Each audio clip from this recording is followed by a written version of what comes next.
Hello again. Welcome to another episode of These Old Guns. I'm still Rick, and I'm still a bit of a gun nut. Haven't posted in a while because, well, honestly, the summertime was awful. Had a little back repair recently, so now it's wintertime. We're going to do a posting of a pistol here.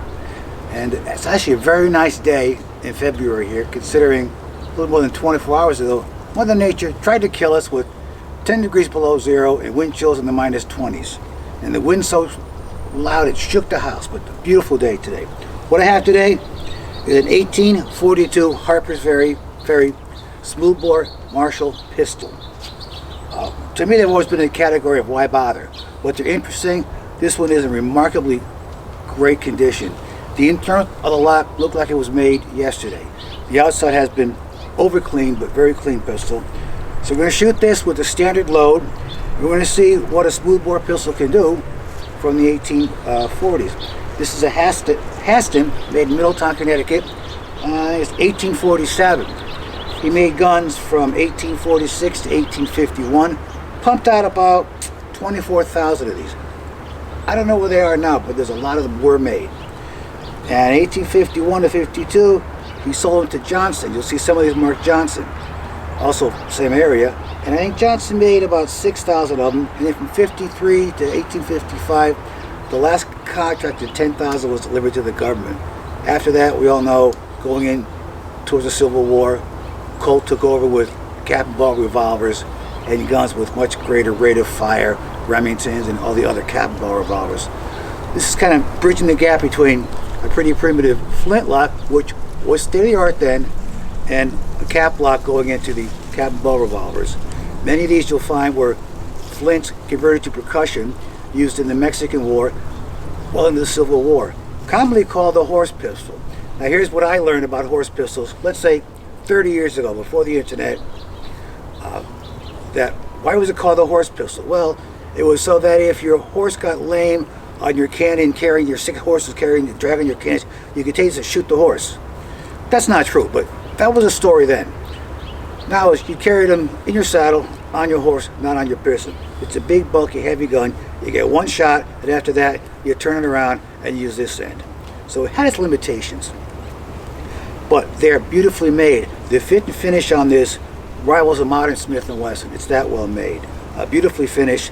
The inside of the lock, you can see the case coloring. The parts are highly polished, beautifully fitted, made like a watch. So I can't speak to the flintlocks. I've not seen one taken apart. I've got a couple of reproduction flintlocks, and I can't hit anything with them, but they're fun. So I don't know what I'm going to hit, but we're going to fire this today and see what it does, and make sure that, well, one, it'll probably work. So let's get this loaded. We're going to pick a target and shoot it. All right, here we go. Here's the star of the video, the Aston pistol. Like I said, it's made, I think it was 1847. Beautifully put together. You can see the fit and finish, if you're close enough, is absolutely perfect on this gun. Inspector stamps, really nicely made, has a great balance, and quite handsome. And I like it. You can get to the target here. This is what we're shooting, our Billy Bad Guy target. You know, I belong to a range, indoor range, where you can't use these because they're not considered politically correct. I guess the range is apologizing for being a shooting range. But here in my backyard, we can shoot this. We're not that politically correct. So I'm going to try to hit this. It's at about 10 paces from the our pavilion there. I'm going to try to hit this. The pistol has a single bead in the front sight, so it's probably about as good as shooting my smoothbore musket. You just kind of point it and hope for the best, and we'll see if I can hit anything. In my past experience shooting smoothbore pistols, we haven't hit a whole lot, but it's going to be fun to try it. So let me get this thing over there, get loaded. We'll put a few shots through it, see what it can do, or see what I can do with it.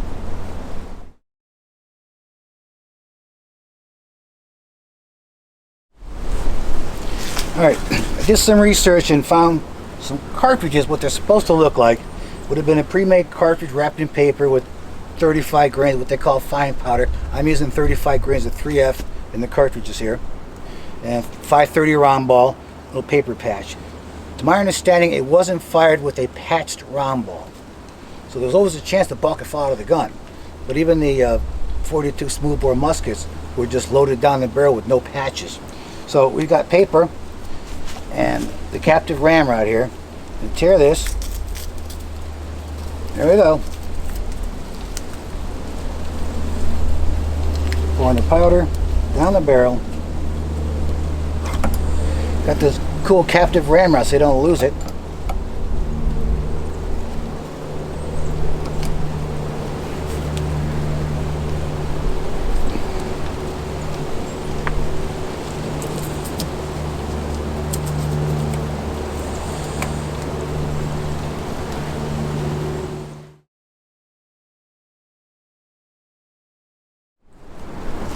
Alright, here's the cartridge I made up based upon pics of the original rounds. It's a 530 lead round ball in paper with about 35 grains of 3F powder. We're going to tear this and pour it in. Take the captive rammer so you don't lose it in the heat of battle on a horse. Ram the charge down. Withdraw it. Now, in the North-South Skirmish Association, we just started shooting this a few years ago. In competition, we can't use the rammers that are on the gun. We have a separate ramrod. It's usually a piece of dollar, a stick, or a brass rod. The reason being, who knows? But it's kind of awkward to use this thing. It really is. I'll tell you right now, it's an awkward ramrod. But it's just cool. And then bring the hammer back. Put a standard wing, 4-wing percussion cap on it. I'm going to set this to half cock and get ready to fire it. Alright, let's fire this off and see what I can do. Now my scale put this at about a 9-pound trigger pull. So I'm already making excuses for missing, just so you know. I'm going to go for the silhouette at about 10 paces.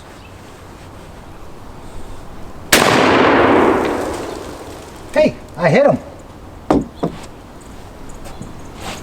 I'm going to load this up, we'll take another shot.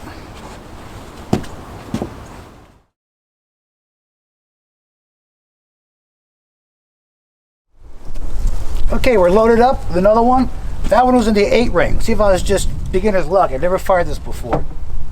We're loaded up, going to take another shot at it.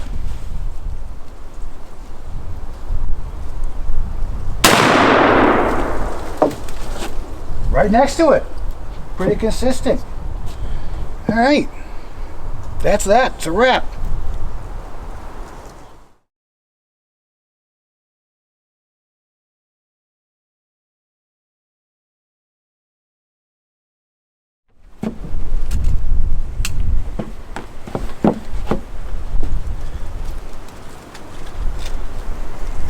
We're going to aim for the black.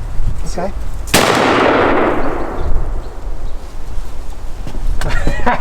Top right. Top right. Top Swing right. and miss. Alright. Alright, let's do that. Yeah. Got another one. Okay.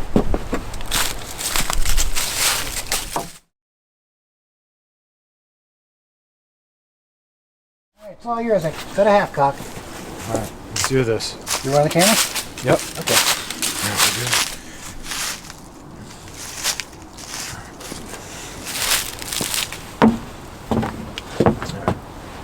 Aiming for the dish. Big old chunk of lead. Alright, here we go.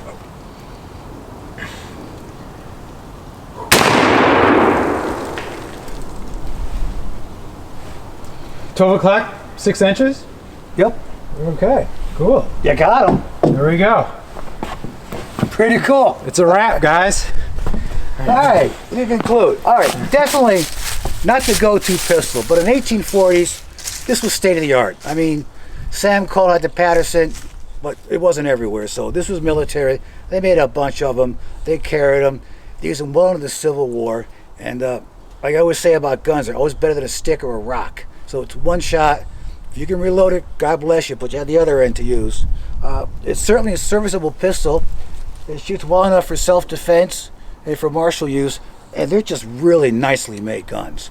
So it's a lot of fun to shoot, and I enjoyed shooting it. And it's the first time we've shot this thing since we got the gun.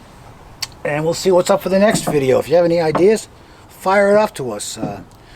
That pretty much concludes what I can say about this thing. It was cool. So we'll see what happens in the next video of these old guns. We'll reach in, we'll find something unusual to shoot. Maybe we'll do a flintlock. Yeah, I got a couple of flintlocks at least, so we'll do a flint episode of this, and you can really see what I can't do with these. All right, thanks for watching. Enjoy. If you like, please subscribe. We'll see you in the next video.